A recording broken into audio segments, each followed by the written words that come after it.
This show is produced by the Hartman Media Company. For more information and links to all our great podcasts, visit hartmanmedia.com.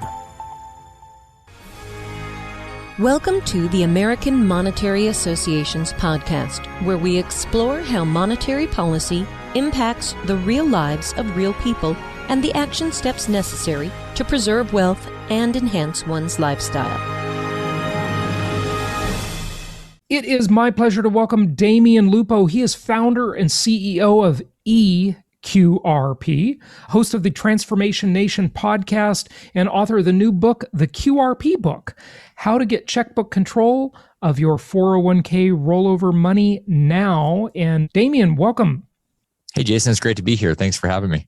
Good to have you. Distinguish between what we're going to talk about today and the self-directed IRA, if you would. Lots of real estate investors talking about self-directed IRAs. Business owners are talking about solo Ks or solo 401ks. What are we talking about?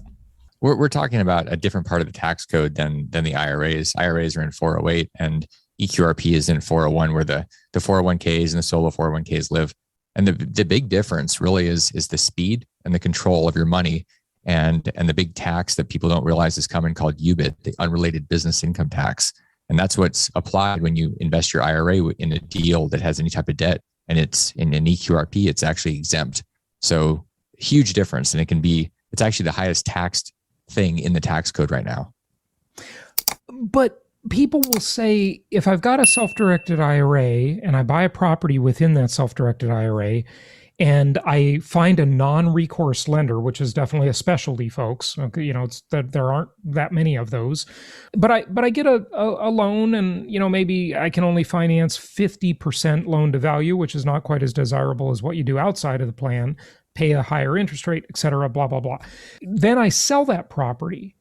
What's going to happen to me? I thought I just sell it, and there's no tax event, because nothing happens until I start to withdraw money at either 59 and a half, or I'm forced to when I'm 70, right? That's the normal assumption. And then people get a tax bill and they ask why. Even with Roth IRAs, they say, wait, this is supposed to be never taxed. Right. Because they already paid the tax, right? Right. It's a terrible surprise when your accountant calls you and says you have a bill. And yikes. Yeah. So anytime there's leverage, what happens is the IRS says, well, this wasn't really all your money that was invested. It was partially debt, which isn't yours. So we're going to tax you. And basically all of the money that's not your money, like let's say you had 50% that you put down and 50% was private debt or hard money, non-recourse debt, then 50% of your profits would be taxed at this 37%. So, if you make $100,000 and you had half of that, of your deal was leveraged, $50,000 in profit is taxed at approximately 37%. So you do the math and you're talking about $16,000, $17,000 in tax that you didn't expect. And it's not necessary. That's the big thing. It's totally optional if you move away from the IRA and move towards an eQRP. I don't think a lot of people know that. 100%. And it's the big question people ask is, well, why don't I know this? And where did this come from? And the reason we don't know it is because certain industries have a lot of marketing power, and they don't talk about it because it would scare people off. It's also funny because IRA certainly true of the Wall Street crooks. 100%. Yeah. They don't tell you that there's options to control your money because they want to keep control of it and fee it to death.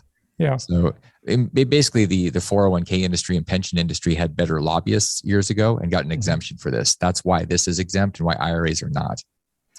Wow, that's amazing. So this section of the code, was it sort of, you say they have better lobbyists, was it originally like larger companies that were using this and now it's more available more recently, or at least more sought out by smaller investors?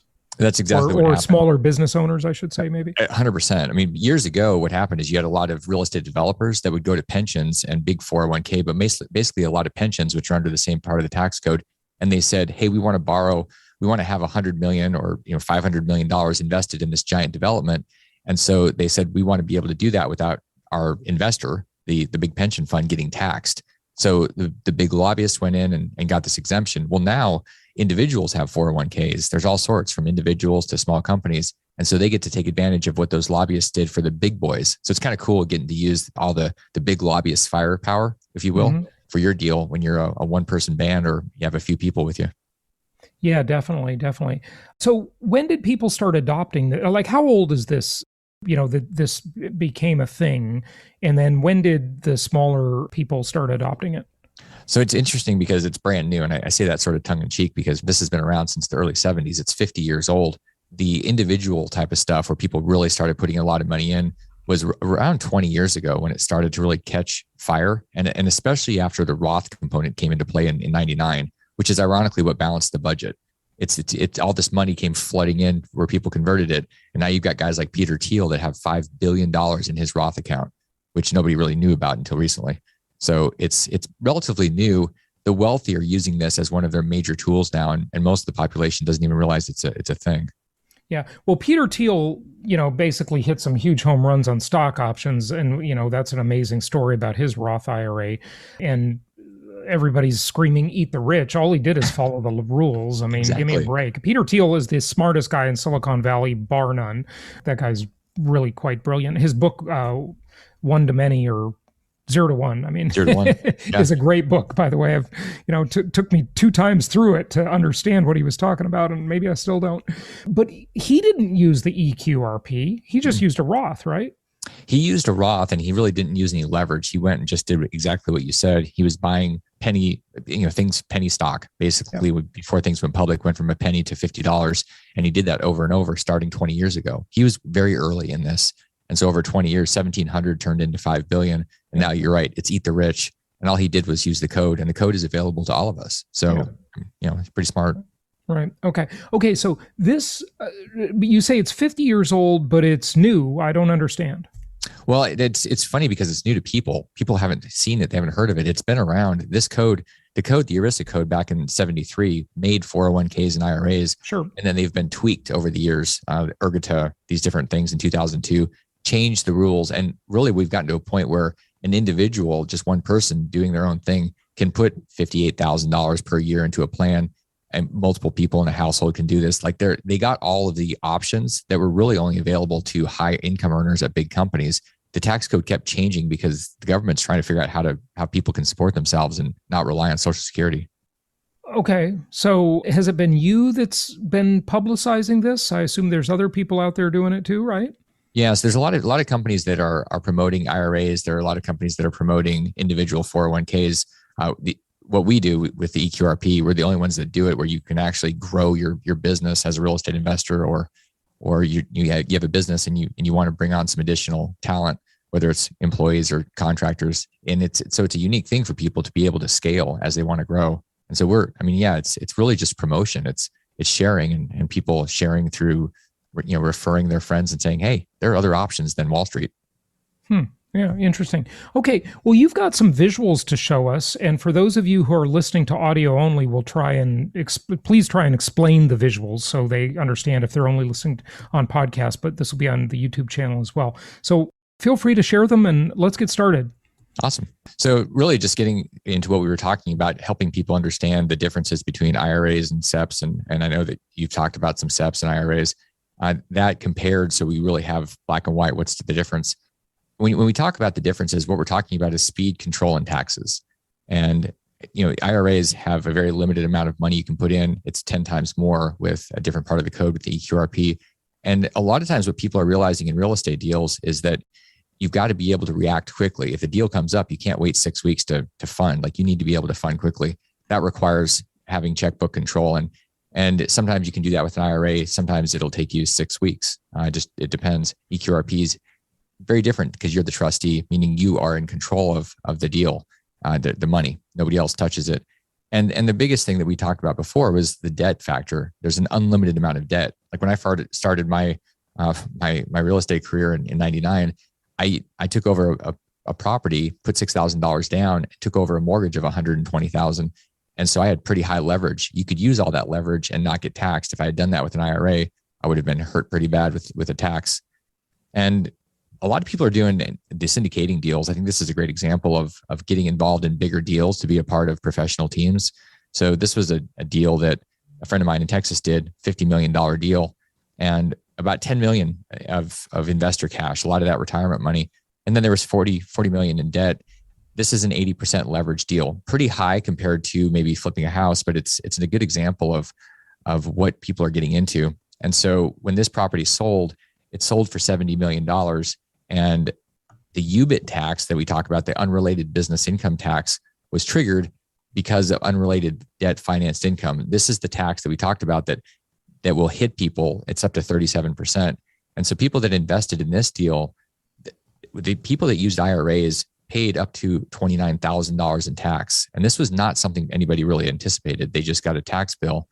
The reason was because it was 80% leveraged. So 80% of their profits were taxed at 37%. And in this case, the eQRP investors they paid zero. So this is a pretty big terrible surprise. And that was a great example because those are the type of deals we're seeing a lot right now. People are cashing out and they're saying, well, crap, what do I do? There is an answer if people are already in deals, but it's something that people need to know about. It's not a thing you want to find out after the fact when you can't fix it. Mm-hmm. Yeah. Okay. Tell us more. All right. Let me give you another example here. And this is 80% leverage. His UBIT would have been huge on that deal. Yeah. I mean, making $100,000 and having 80% of that profit being subject to that 37%. I mean, you do the math, 37% of $80,000 in profit is a big number. It's in the 20s of thousands.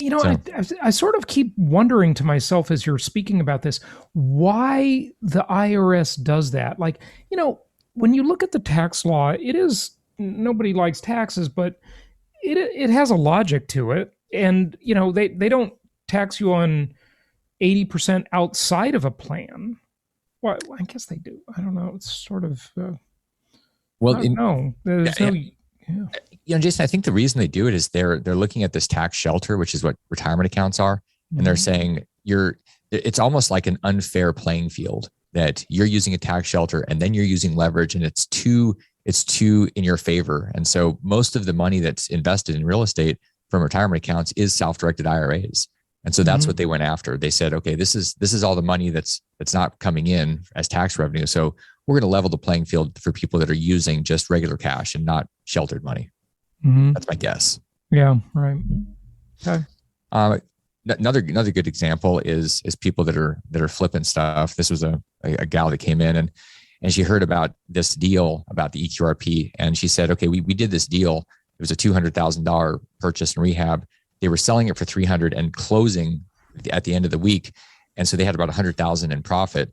So the net profit after all their fees was $68,000. And she came out and she said, are we stuck? And I said, you used an IRA? And she said, yeah. And I said, well, not exactly, because we can take that IRA and convert the asset to an eQRP before you close. And instead of paying that $20,000, it's zero. So as long as somebody converts it beforehand, before they sell the asset. So you could have an apartment you invested in for 5 years. As long as you convert it before it sells, then you can avoid the UBIT completely. Amazing. Okay. Let's see what else we've got here. So a lot of people are trying to figure out whether or not they can even do it. I mean, that's whether what options they're qualified for.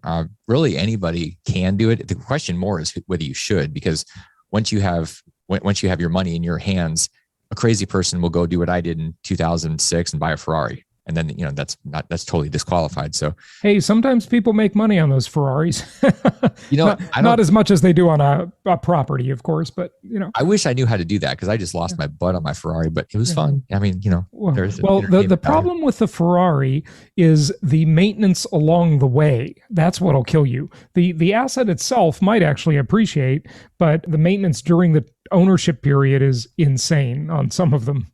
Well, I'll tell you what, you buy one that's 5 years old that's never had fluids changed. My first weekend, I got a $10,000 bill for changing all the European fluids. So I can tell you, you're exactly right. That was my experience. Yeah, I've had many friends that, I don't do these exotic cars. I'm just kind of conservative like that, but I've had many friends that do them and they say, oh yeah, it's another $8,000 visit to the mechanic.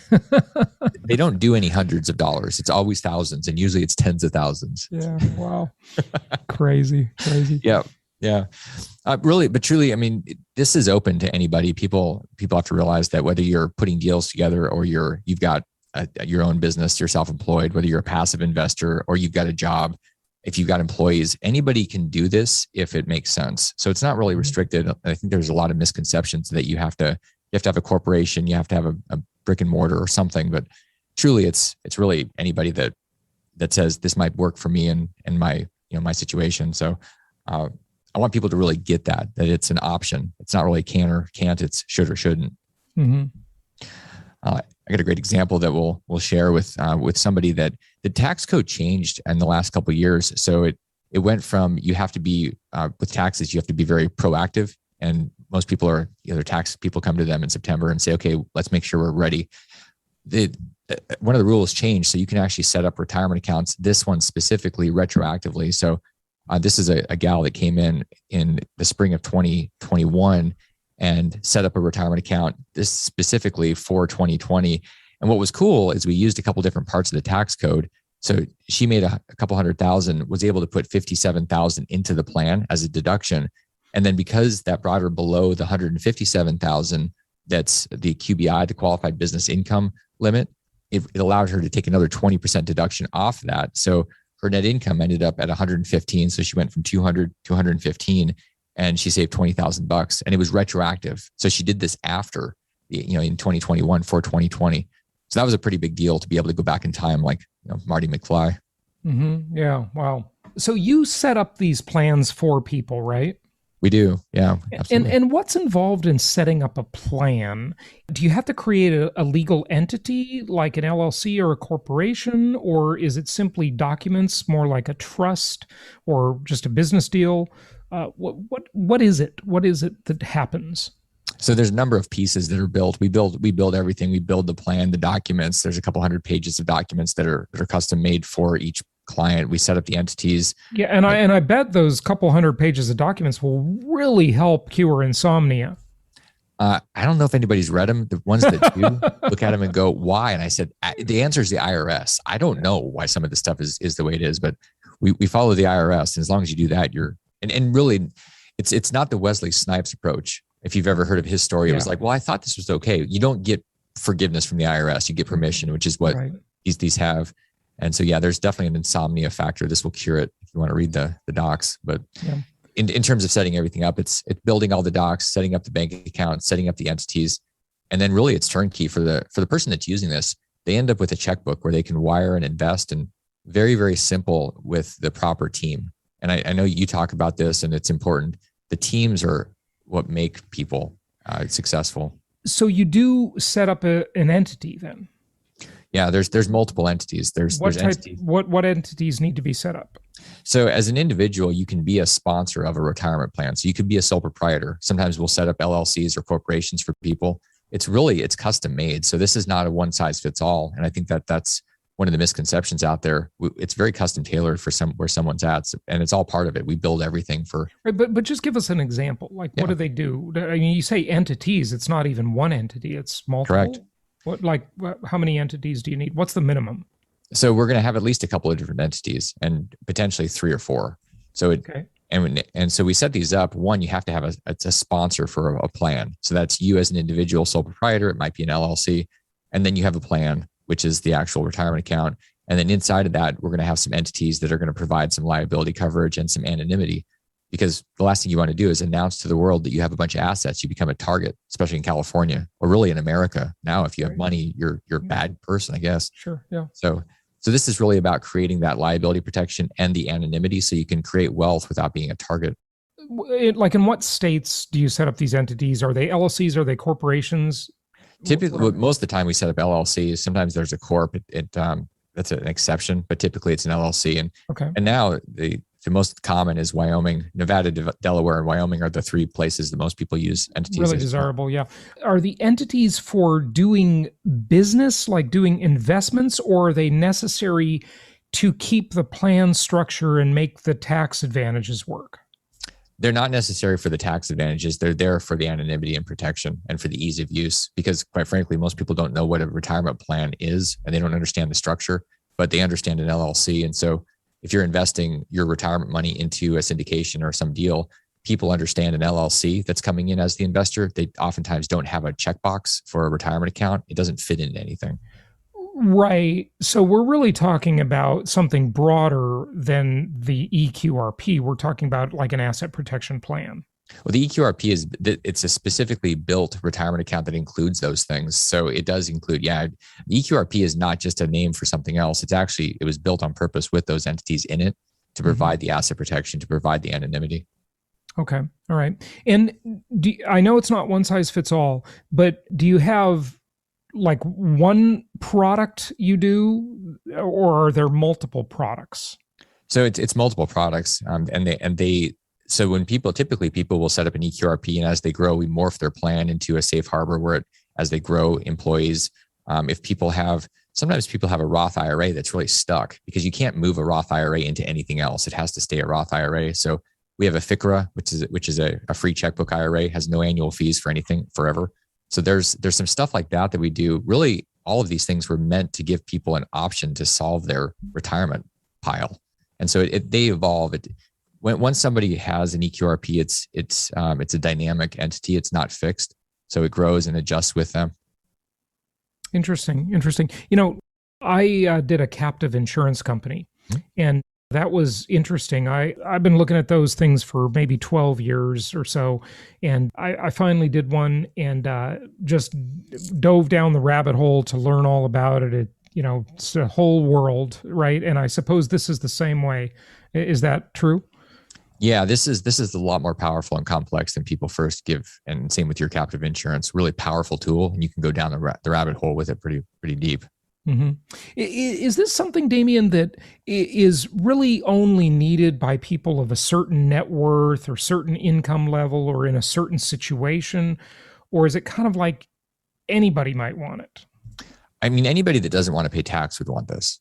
Well, yeah, but some people, I think there's some people out there that think, well, they want everybody else to pay tax, but they don't want to pay tax. Maybe that's right. Yeah. Let's not mention Jeff Bezos and, all the rest of the, the ultra wealthy mega billionaire scum that don't pay their share. But otherwise, I say don't eat the rich except for them, Yeah.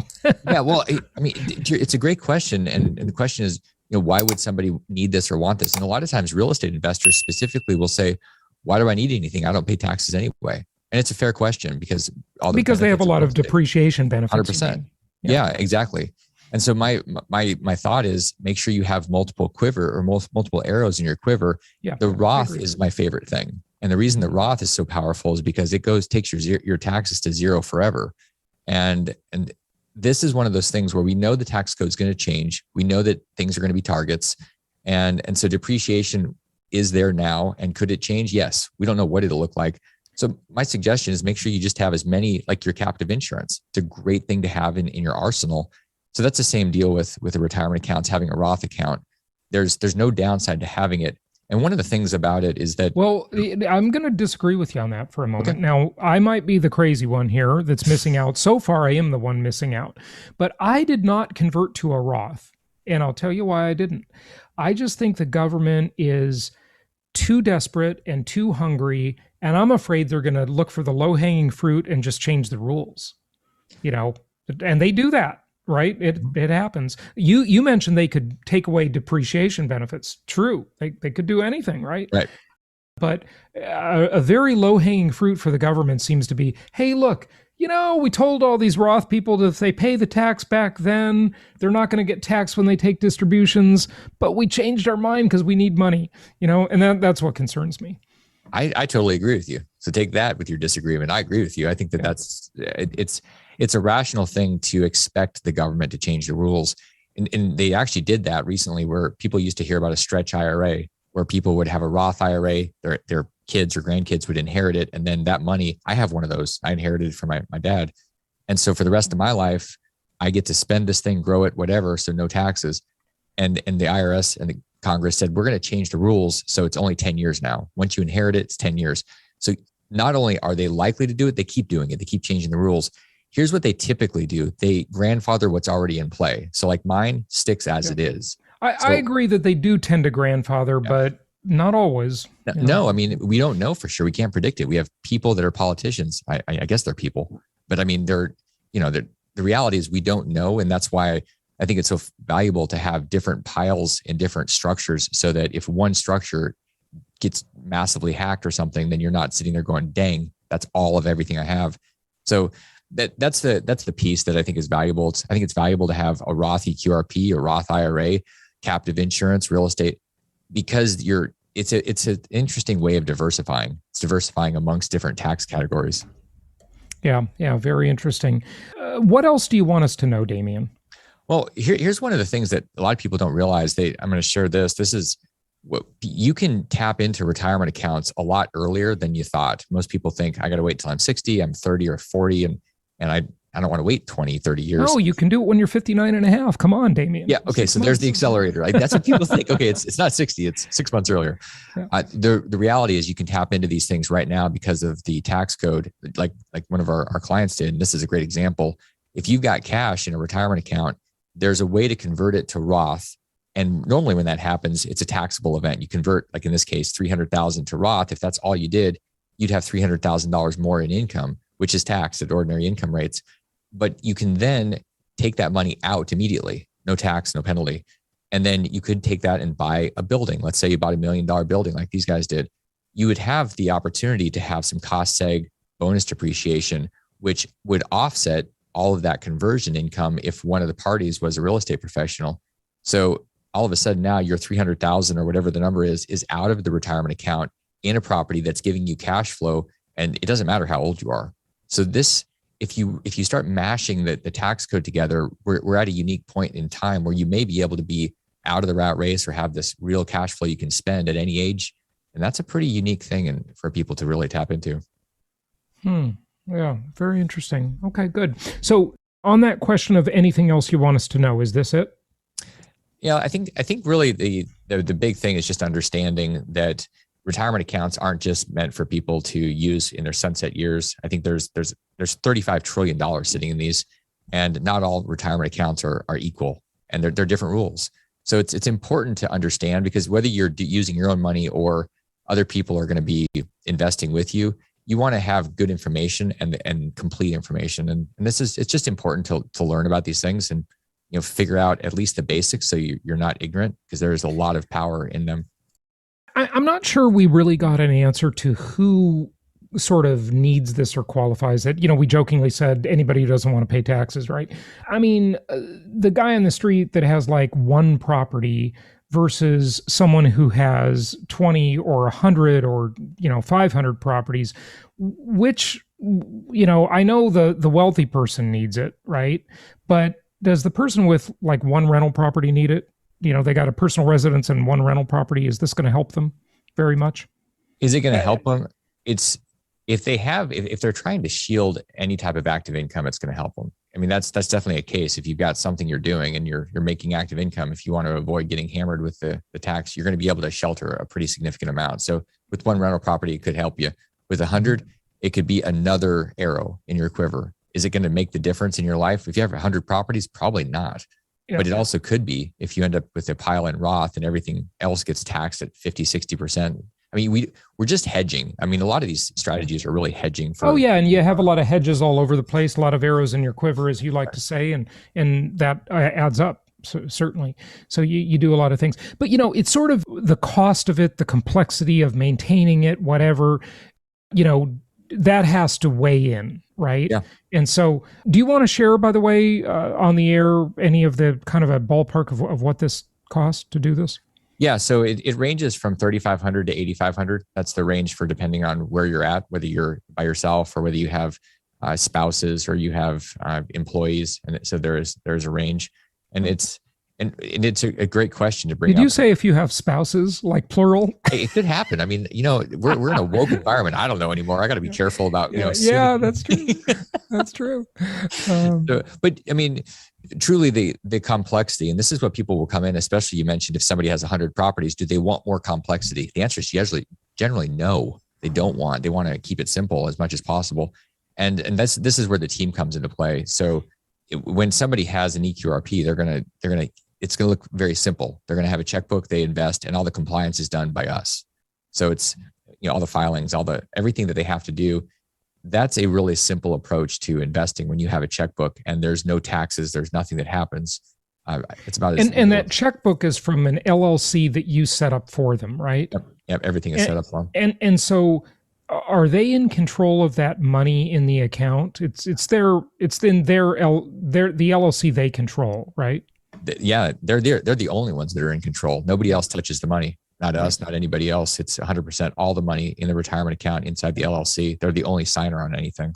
Yeah. And folks, I just want to make a warning to everybody listening. There have been scams of companies that do IRA plans and so forth that have just embezzled the money. So be careful. It's nice to be in control of the money for sure. So good stuff. I'd say that's one of the big things about assets. If you can't hold it, you don't know if you really own it. Right. Exactly. Damian, give out your information so people can find out more. You've got a book, right? Yeah, I've got a book, and the easiest way to get the book is you just shoot a text message over. I'll even share that on the screen so everybody can take a look at that. Take a look.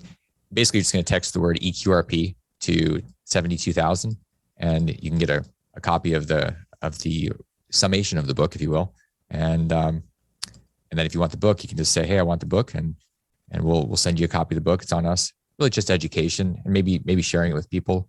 But that's it. Just text the word eQRP to 72,000 and educate yourself, learn about something new or share it with other people. And good stuff. And I noticed on a lot of your stuff, you have Bitcoin images.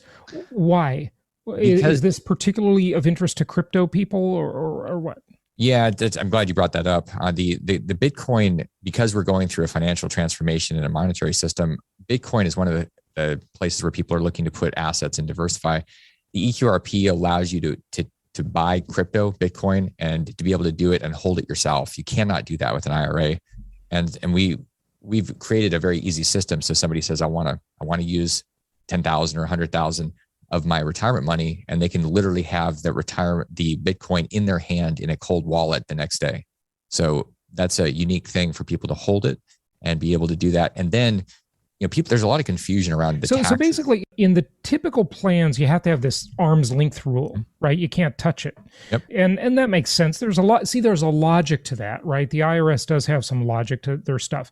But in this one, you can actually hold the asset. Like you could buy gold and keep it under your bed, and that'd be okay? Yeah, you're in the eQRP, you're the trustee, which means you're in control. You have a fiduciary responsibility. It means you have to protect the plan assets. And so you can buy gold, hold it. I mean, you don't want to put it on your porch and put a sign that says, "Come take my gold." But I couldn't agree more. I do not keep valuables in your house. My grandparents suffered a home invasion robbery, and my grandfather was a coin collector. So, do not keep this stuff in your house. Very dangerous.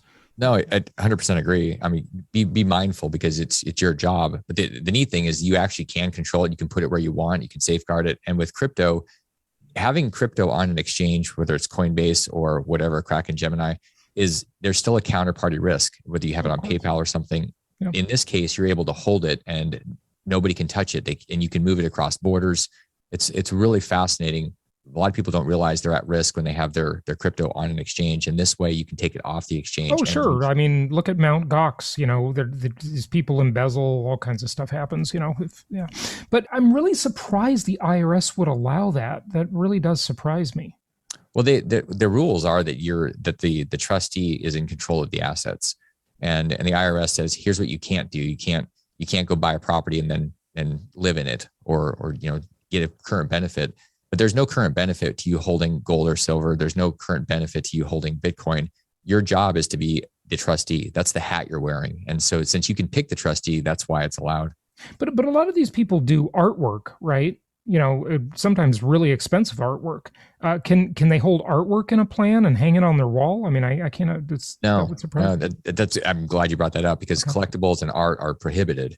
Oh, okay. Same as wine, but that's obvious because at 60 people would be hungover and broke. So they don't but people view gold as the IRS taxes gold as a collectible. So I'm surprised that gold bullion you could keep it in your possession. Yeah, that's the one specific thing that the IRS identifies that you can only do certain types of gold and silver. It's either US Eagles or it's a certain purity based on the exchanges like 0.999 or better. So you can't have collectible coins. You can have bullion. So they're you very can't specific. have St. Gaudens, but you can Correct. have gold bars. Interesting. That's Exactly. interesting. This is why a team is so important. People can say, well, what am I supposed to do? What can I do? And you got to have people that can answer those questions. Sure, definitely. And folks, I just want to make the disclaimer, I'm not a gold bug. I it's okay. It's certainly not great in my opinion. I like income property. That's the best thing. Whether it be single family homes, mobile home parks, I like that stuff a lot. I like hard money lending fairly well. You could have loans in your portfolio, right? You just would loan it from your LLC and you can do that. You can do hard money loans all IRA you want. too. Yeah, and with any retirement account, you can do that. You just have to make sure it's not a prohibited party, but hard money loans are great. Right. Okay, good stuff. So you can't loan, I think, up or down the chain in the family tree, right? That's exactly right. That would be You a prohibited the side branches, the cousins and the siblings, but not the parents or kids. Yeah, but you may not want to loan to them anyway because I don't know if you. I agree. Maybe that's a bad idea overall. It's likely to not work out. So yeah, good stuff. Well, Damian, hey, thanks for joining us and explaining this and sharing this with our audience. We really appreciate it. And to everybody listening, check us out at jasonhartman.com and happy investing to all. Thank you so much for listening. Please be sure to subscribe so that you don't miss any episodes. Be sure to check out the show's specific website and our general website, hartmanmedia.com, for appropriate disclaimers and terms of service. Remember that guest opinions are their own, and if you require specific legal or tax advice or advice in any other specialized area, please consult an appropriate professional. And we also very much appreciate you reviewing the show. Please go to iTunes or Stitcher Radio or whatever platform you're using and write a review for the show. We would very much appreciate that. And be sure to make it official and subscribe so you do not miss any episodes. We look forward to seeing you on the next episode.